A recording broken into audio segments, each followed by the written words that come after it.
세계 증시와 우리 증시를 짚어보는 시간 3분 증시입니다. 연합인포맥스 권용옥 기자 나와 있습니다. 안녕하세요. 안녕하십니까? 네, 간밤 미국 증시 어땠습니까? 네, 간밤 뉴욕 증시는 하루 앞으로 다가온 연방공개시장위원회 FOMC 결과를 경계하며 하락했습니다. 마감가를 살펴보면 다우지수는 전장보다 0.31%, S&P 500 지수는 전장 대비 0.22% 각각 내렸고요. 나스닥 지수는 0.23% 떨어졌습니다. 시장은 계속해서 FOMC에 대한 경계를 이어갔습니다. 기준금리가 이번에는 동결되겠지만 연말까지 추가로 인상될 것인지, 그리고 내년에는 금리 인하가 가능할지 등에 관심이 집중되고 있는데요. 지난 6월에 발표됐던 연준 위원들의 금리 전망치, 즉 점도표를 보면 당시 위원들은 올해 한 차례 추가 금리 인상을 예상했었습니다. 위원들 사이에서도 추가 인상 여부에 의견이 갈리는 만큼 이번에는 추가 인상이 없을 것이란 전망이 확대될 수도 있고요.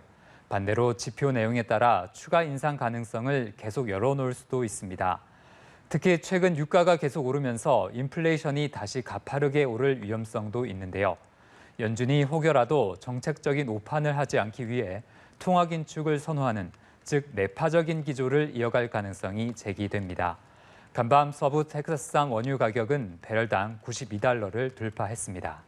네, 유가 상승 우려 속에 국채 금리가 계속 오르고 있다고요? 네, 그렇습니다. 유가 상승 우려 속에 미국 10년물 국채 금리가 2007년 이후 최고치까지 뛰었는데요.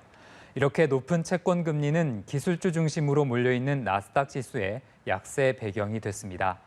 금리가 오르면 미래의 자금 조달 비용이 늘어나 당장의 실적보다는 잠재적인 성장 가능성을 평가받는 기술주에 특히 악재가 됩니다.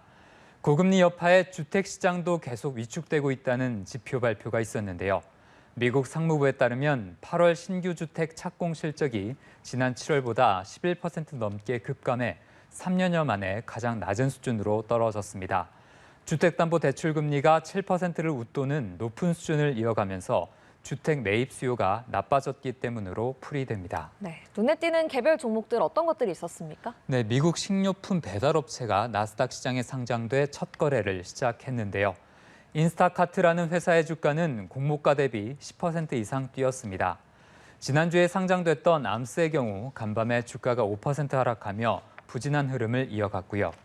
월트 디즈니의 주가는 크루즈와 놀이공원 사업에 대한 투자가 거의 2배 가까이 늘어난다는 소식에 3% 넘게 빠졌습니다. 비용 확대에 따라 이익이 줄어들 것으로 우려됐습니다. 네, 마지막으로 오늘 코스피 전망 짚어주시죠. 네, 어제 코스피는 유가 상승에 대한 우려 속에 하락했습니다. 지수는 2,559부근에서 거래됐는데요. 오늘 코스피는 FOMC에 대한 경계로 약보합권에서 출발할 것으로 전망됩니다. 유가 상승은 국내 증시에도 부담인데요. 미국 연준의 통화 긴축 우려를 키울 뿐 아니라 원유 대외 의존도가 높은 국내 기업의 실적에도 영향을 미치기 때문입니다.